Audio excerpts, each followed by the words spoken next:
America ने 20 साल पहले जब इराक पर हमला किया था तो वह पश्चिम एशिया में बड़ी ताकत था। अब जब चीन ने सऊदी अरब और ईरान को दुश्मनी छोड़ राजनयिक संबंध बहाल करने पर राजी कराया तो अमेरिका तमाशबीन रहा। कहा जा रहा है कि अब अमेरिका के दबदबे वाली विश्व व्यवस्था बदल रही है और वह इसे रोकने में खुद को असमर्थ पा रहा है। आलम यह है कि अब अमेरिका की न केवल सऊदी अरब और ईरान नहीं सुन रहे हैं बल्कि उसका परम मित्र इजराइल भी नहीं सुन रहा है।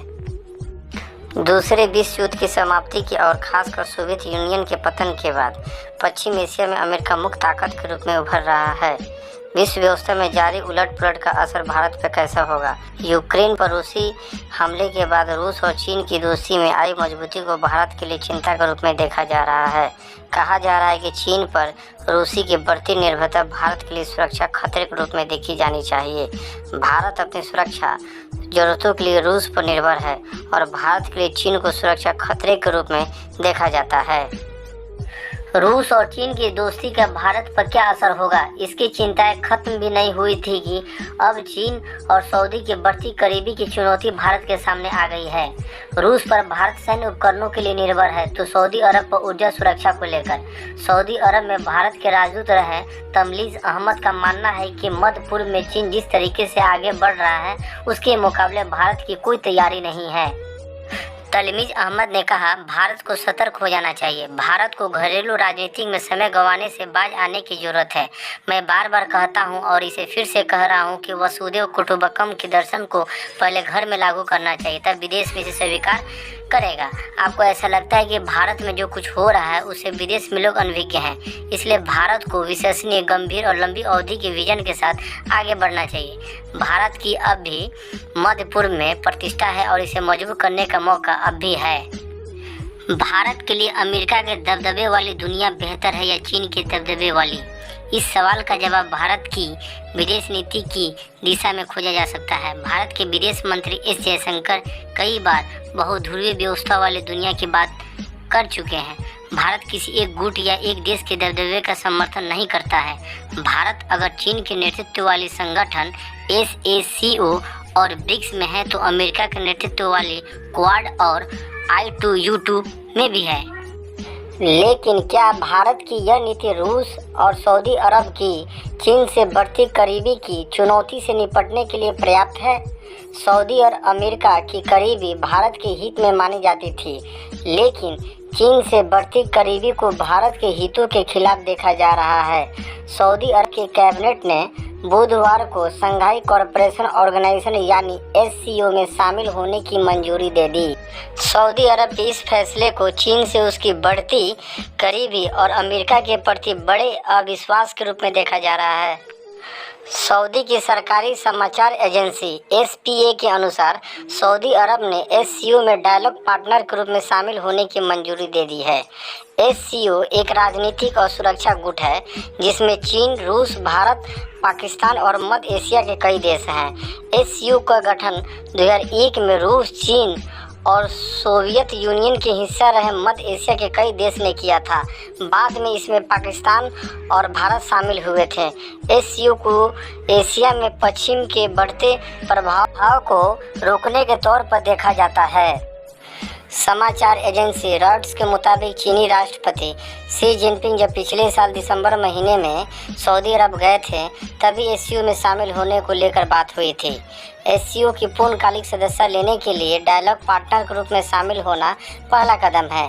SCO में शामिल होने की मंजूरी लेने से पहले मंगलवार को सऊदी अरब की सरकारी तेल कंपनी अरामको ने चीन में अरबों डॉलर के निवेश की घोषणा की थी। चीन और सऊदी अरब की बढ़ती करीबी से अमेरिका की सुरक्षा चिंताओं का बढ़ना लाजमी है। पिछले साल ईरान भी SCO में शामिल हुआ था। सऊदी अरब और अमेरिका की दोस्ती। सऊदी अरब और अमेरिका की दोस्ती की बुनियाद 1945 में अमेरिका के तत्कालीन राष्ट्रपति फ्रैंकलिन डी रूजवेल्ट और सऊदी अरब के संस्थापक किंग अब्दुल अजीज इब्न सऊद ने रखी थी। इसी मुलाकात में किंग अब्दुल अजीज अमेरिका को सऊदी का तेल सस्ते में देने पर सहमत हुए थे। इसके बदले में रूजवेल्ट ने किंग को सऊदी को बाहरी दुश्मनों से बचाने का संकल्प लिया था। सऊदी और अमेरिका की यह दोस्ती कई मुश्किलों में भी नहीं टूटी।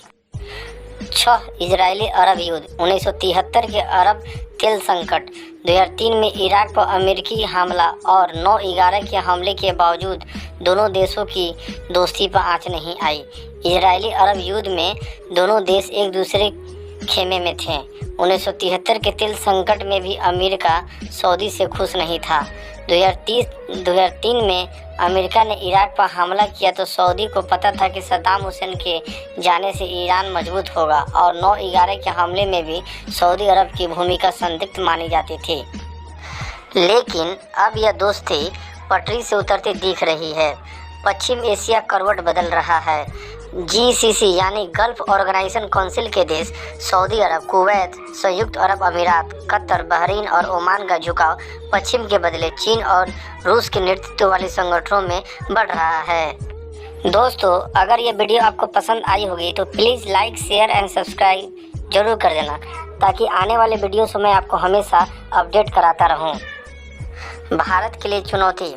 सऊदी अरब ने पिछले साल दिसंबर में चाइना अरब समिट की मेज़बानी की थी। यह समिट तब हुआ था जब अमेरिका और सऊदी अरब के संबंध सबसे निचले स्तर पर पहुंच गए थे। वैश्विक ऊर्जा बाजार में व्यापक अनिश्चितता थी और रूसी तेल पर पश्चिम के देशों ने प्राइम कैप लगा दिया था।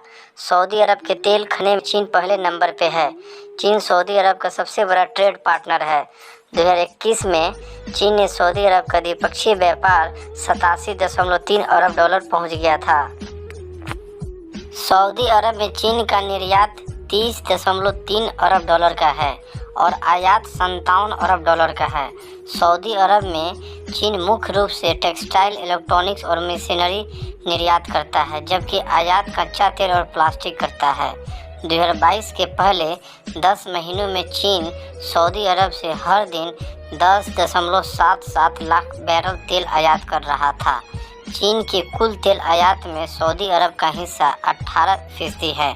चीन और सऊदी अरब की बढ़ती करीबी को मध्य पूर्व में भारत के लिए बड़ी चुनौती के तौर पर देखा जा रहा है। भारत के जाने माने तेल विशेषज्ञ नरेंद्र तनेजा कहते हैं, कल तक ऐसा लग रहा था कि मध्य पूर्व में भारत की मौजूदगी बढ़ रही है, लेकिन चीन जिस तरीके से इन इलाके में दस्तक दे रहा है वह चिंता बढ़ाने वाली है। सऊदी अरब और चीन की बढ़ती करीबी से भारत के लिए अरब वर्ल्ड में पैर जमाना आसान नहीं होगा। पश्चिम चाहता है कि मध्य पूर्व में चीन के काउंटर के लिए भारत भी एक ताकत हो, लेकिन भारत पश्चिम का मोहरा नहीं बनना चाहता है। चीन की यह खूबी है कि वो अपना प्रोजेक्ट बहुत तेज़ी से पूरा करता है। उसके पास पैसे की कमी नहीं है। भारत इस मामले में चीन की तुलना में पिछड़ जाता है।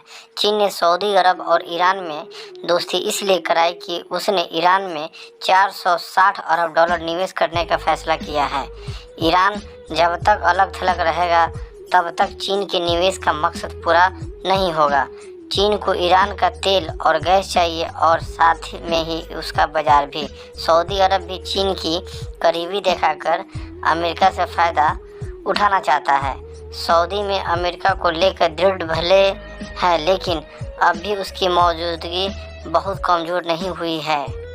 तनेजा कहते हैं, भारत पश्चिम को यह बात समझाने में कामयाब रहा है कि रूस का चीन की गोदी में जाना उसके लिए भी ठीक नहीं है।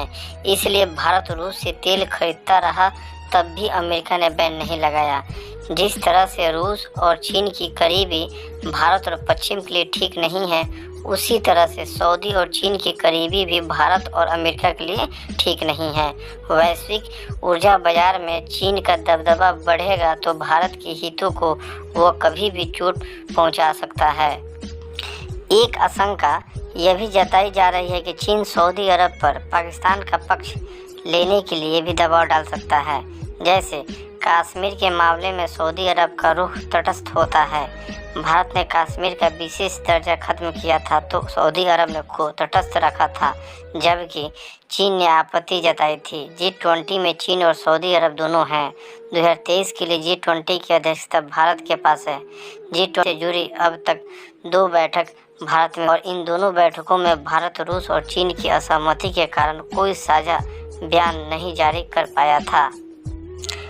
अब अगर सऊदी अरब भी चीनी खेमे में शामिल होता है तो भारत के लिए और दिक्कत हो सकती है। भारत को नुकसान। कुछ लोग यह भी मानते हैं कि चीन मध्य पूर्व में जो कर रहा है उससे भारत को केवल नुकसान नहीं होगा बल्कि उसका फायदा भी होगा। कहा जा रहा है कि अगर चीन सऊदी अरब और ईरान की दुश्मनी कम कर दोस्ती की राह पर आगे बढ़ा रहा है तो उससे भारत को केवल नुकसान नहीं है। चीन अगर सऊदी और ईरान के बीच की दुश्मनी खत्म कराने में कामयाब रहेगा तो ईरान से अमेरिकी प्रतिबंध भी कमज़ोर पड़ने लगेंगे और भारत ईरान से तेल आयात शुरू कर सकता है। ईरान भारत को रुपए में ही तेल आयात की सुविधा देता है। विशेषज्ञों का कहना है कि भारत के लिए ऊर्जा बाजार जितना बड़ा रहेगा उतना ही अच्छा रहेगा। 2019 तक भारत में ईरान अहम तेल आपूर्तिकर्ता देश रहा है। भारत के कुल तेल आयात में ईरान की हिस्सेदारी 11% थी। डोनाल्ड ट्रंप ने जब ईरान से परमाणु करार तोड़ दिया था तब भारत को अमेरिकी प्रतिबंधों के कारण ईरान से तेल आयात रोकना पड़ा था। दूसरी तरफ खाड़ी के देशों में कई ऐसे क्षेत्र भी हैं जहां चीन और भारत के हित टकराते हैं। प्रिंसटन यूनिवर्सिटी में PhD स्कॉलर साजिद फरीद सापू ने द डिप्लोमेट में लिखा है, सऊदी अरब के तेल के भारत और चीन बड़े आयातक देश हैं। ईरान से भी चीन पर्याप्त तेल आयात करता है। वही ईरान भारत में पारंपरिक रूप से हाइड्रोकार्बन की आपूर्ति करता रहा है। चीनी दोस्ताना वाला मध्य पूर्व भारत के हितों का परवाह किए बिना चीन को तवज्जो दे सकता है। मध्य पूर्व में चीन का प्रभाव बढ़ता है तो इससे पाकिस्तान को भी मदद मिल सकती है। पाकिस्तान को आर्थिक और रणनीतिक दोनों रूप से मदद मिल सकती है। चीन और पाकिस्तान की करीबी जग जाहिर है। ऐसे में चीन खाड़ी के अमीर देशों में पाकिस्तान की वकालत कर सकता है। इससे भारत के व्यावसायिक और रक्षा हितों पर बुरा असर पड़ेगा।